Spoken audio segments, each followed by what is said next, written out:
Hey everyone, welcome back to another recap podcast from SNXweave, where we give quick weekly recaps of news and important updates from the previous week from the Spartan Council and core contributors, as well as discuss what the Grants Council and ambassadors are up to, so let's get started. As a quick V3 update, the CCs are hoping to get governance approval for SIPs 308, 309, and 310 before launching V3 to mainnet. The team is considering a soft mainnet launch for testing that won't be plugged into the legacy markets until the SIP votes are in. There won't be a reason to incentivize liquidity until the spot market is deployed, which should be an audit soon. Outside of that, the CCs are continuing to work through all of the audit feedback as it rolls in. And in case you missed it, all of the new perps markets are live. These 22 new markets were approved by SIP 295 and SIP 2000 and had configurable values set by SCCP 277. The CCs are now working on the next release, which should be in the next few weeks. There were also several SIP presentations last week, so let's briefly review them. The first was SIP 306 for the V3 migration plan. This SIP, presented by NOAA, proposes a migration plan for V3, where collateral will be migrated to V3 and account tokens will be minted to existing stakers' addresses, who will continue to back all debt issued by V2X. There's actually a very useful diagram that NOAA shared to help visualize this process, so be sure to check out our blog for a link to it.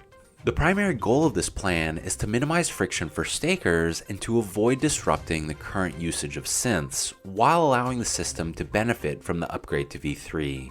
This SIP was just presented as a refresher for the new council, but otherwise has no material updates since the last time it was presented. The initial migration plan is intended to be a soft launch and remove as much risk as possible. There are also a few questions at the end of this presentation. And the first was, how will escrow entries be accounted for in V3? Every entry as it exists in V2X will have a corresponding entry with the same unlock date in V3. Migrating escrow entries, however, will be a very gas-intensive process according to DB, but users will not be force migrated until the liquidity is absolutely necessary for V3 to function. The next question was, is account merging possible in V3? Accounts will be represented by NFTs, and a wallet can own multiple NFTs. But as of right now, those NFTs cannot be combined into a single account. And the last question was, how will the transition be incentivized? This is not currently specified in this migration SIP, but the incentive will grow as V3 markets begin to outperform V2X. Another possibility is to shift some of the inflation rewards to V3. The next presentation was SIP 307 for the V3 router proxy architecture. NOAA also presented this SIP, which proposes the base architecture for the V3 system, as well as all V3 related systems such as governance instances for the Spartan Council, etc. This new architecture minimizes complexity during releases, provides a novel way of overcoming the EVM smart contract size limits, and makes system upgrades very explicit to the community. NOAA explained that this is essentially a diamond proxy, and one of the main differences is that V2X uses a call function, and this new proposed architecture for V3 uses delegate call. Delegate call has some risks associated with it, such as storage collisions, which can be mitigated with proper tooling. Caleb asked how to make sure these upgrades don't break contracts, and DB said, unfortunately, Solidity doesn't provide any of the necessary tools to prevent storage collisions, but the CCs have tooling dedicated to solving this problem, which prevents storage collisions from happening. Voting is currently open for this SIP. The next presentation was SIP 316 for core system precautionary security features. The objective of this SIP is to protect the protocol from loss by adding an interaction timeout to accounts, which prevents withdrawals. This will be done with an SCCP configurable parameter, withdrawal timeout, which will be added to the system to configure the wait time between account interaction and the first allowed withdrawal. DB explained that this essentially puts an extra check on the most sensitive operation of the system.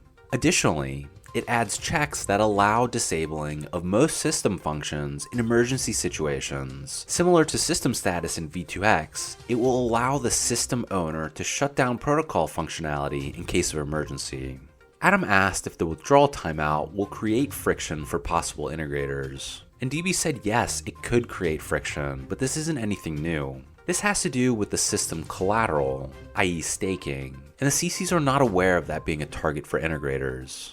Even so, there are options for overcoming this challenge, but the main objective of this SIP is securing the system. He reminded the council that this is an SCCP configurable parameter, which means that at any point, with Spartan Council consensus, the timeout can be changed to 0, effectively turning it off.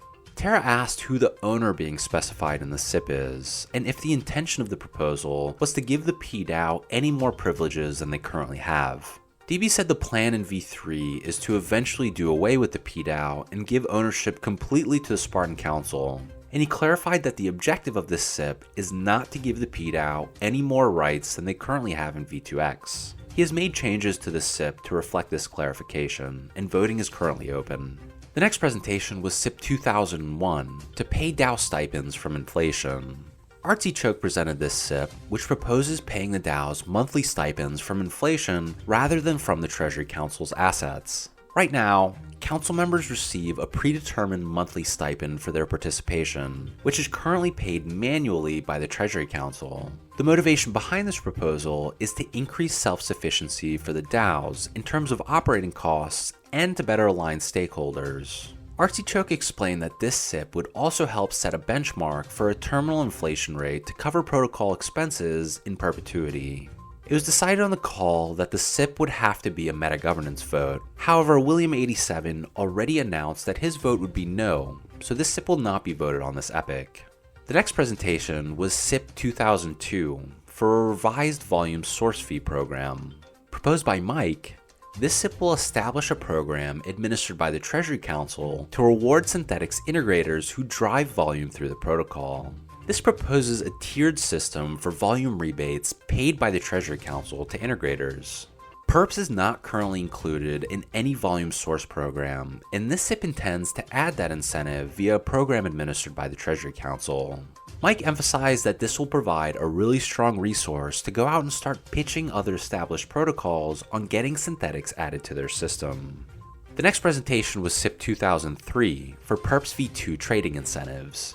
This last SIP, also presented by Mike, aims to distribute the remaining OP from the Phase 0 Optimism Grant. Rewards will be distributed over a 17-week period, starting with 50,000 OP the first week, 100,000 OP the next 2 weeks, and 200,000 OP every week after that until the fund is exhausted. The primary focus of this incentive program is perps trading, and the idea is hopefully to grow the user base while also driving volume. Caleb brought up that the OP belongs to the Treasury Council, and the burden to distribute it lies with them, so a Spartan Council vote is more of a signaling exercise than an enforceable vote. And that's it for today's updates. Be sure to check out our weekly recap blog post, share this podcast link, and let us know what you think and what you'd like to hear more about from SNXweave. Thanks for listening.